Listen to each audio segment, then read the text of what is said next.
Welcome to the Think Forward podcast, where we speak with futurists, innovators, and big thinkers. Come along with your host, Steve Fisher, and explore the future together. Welcome back to Foundations and Foresight, a Think Forward series. I'm Steve Fisher, and today we're continuing our deep dive into generational drift, one of the 9 super shifts reshaping our world. Last time, we broke down what's happening with demographics, how populations are aging, birth rates are dropping, and younger generations are redefining everything from work to economics to leadership. But today, we need to move beyond understanding the shift and ask the real question: what do we do about it? This episode is all about strategy. Whether you're running a business, shaping government policy, or thinking about your own career, generational drift is going to impact you. We're going to explore how companies can adapt to a shrinking workforce, how policymakers can rethink social and economic structures, and how individuals can prepare for an era where career paths, retirement, and leadership all look radically different. By the end of this episode, you'll have a game plan for navigating generational drift, whether that means rethinking talent strategies, adjusting leadership approaches, or preparing for a financial future in an aging world. Let's dive in. The 3 big challenges of generational drift. So we know generational drift is happening. We've got a shrinking workforce in many industries, an aging population putting pressure on economic systems, and younger generations who are stepping into leadership roles with very different priorities. But what does that actually mean for the world we live in? There are 3 major challenges that we have to address. The first is the workforce crisis. Simply put, we don't have enough workers replacing retirees in certain industries.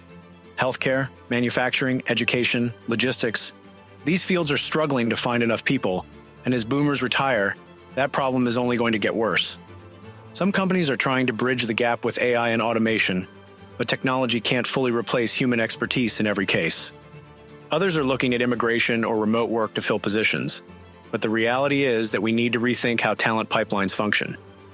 If you're running a business, that means investing in retraining and retention, not just hiring. If you're in government, that means thinking critically about immigration policy and workforce programs. The second major challenge is the economic strain of an aging population. The math is simple. Fewer workers means fewer people paying into pension and social security systems, while the demand for healthcare and retirement benefits skyrockets. Some governments are raising the retirement age, but let's be honest, that's not a popular solution. Others are experimenting with new economic models like universal basic income, alternative taxation systems, and workforce extension programs. For businesses, this means understanding that consumer spending patterns are shifting. Older generations hold a massive amount of financial power, but they spend money differently. Meanwhile, younger generations are burdened with debt and skyrocketing housing costs, which impacts how they approach everything from purchasing homes to investing in the stock market. The third big challenge is leadership and cultural transformation. Boomers and Gen X have shaped the way businesses, governments, and institutions operate for decades.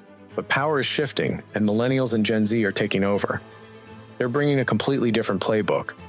They value flexibility over traditional career paths. They expect purpose-driven work. They demand accountability from corporations and governments in ways previous generations did not.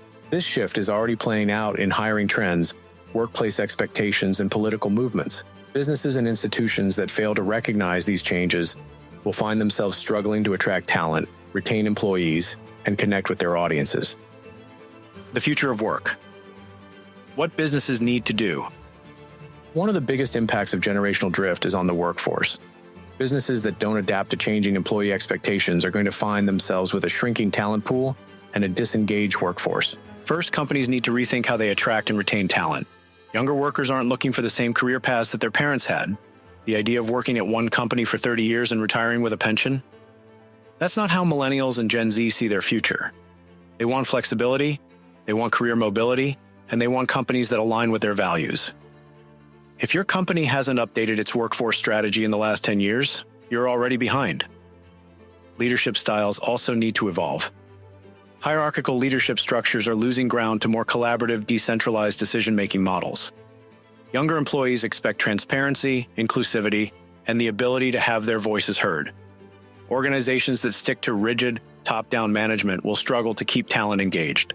And let's talk about AI and automation. A lot of companies see AI as a way to replace human jobs, but the smarter approach is using AI to augment human workers. The companies that succeed in the coming decades will be the ones that figure out how to integrate AI alongside human talent, not as a replacement for it. the financial and economic impacts of generational drift. This shift isn't just about the workforce, it's fundamentally changing how money moves through the economy. The biggest issue governments and financial systems are facing is the sustainability of Social Security and pension programs. Many of these programs were designed in an era where people retired at 65 and lived another 10 to 15 years. But now, people are living longer, birth rates are declining, and there aren't enough young workers paying into these systems. Some countries are already seeing their pension funds running dry. One solution is raising the retirement age, but again, that's not exactly a popular idea. Another approach is rethinking immigration policies to bring in more young workers. Some governments are exploring completely new economic models, like universal basic income or restructuring tax systems to better distribute resources. Businesses need to recognize that consumer behavior is shifting as well. Millennials and Gen Z aren't spending money the way boomers did. They're prioritizing experiences over possessions. They're skeptical of traditional investment strategies, and they expect companies to operate with transparency and sustainability in mind. That's a huge shift from previous generations, and companies that don't adjust will find themselves out of sync with their future customers.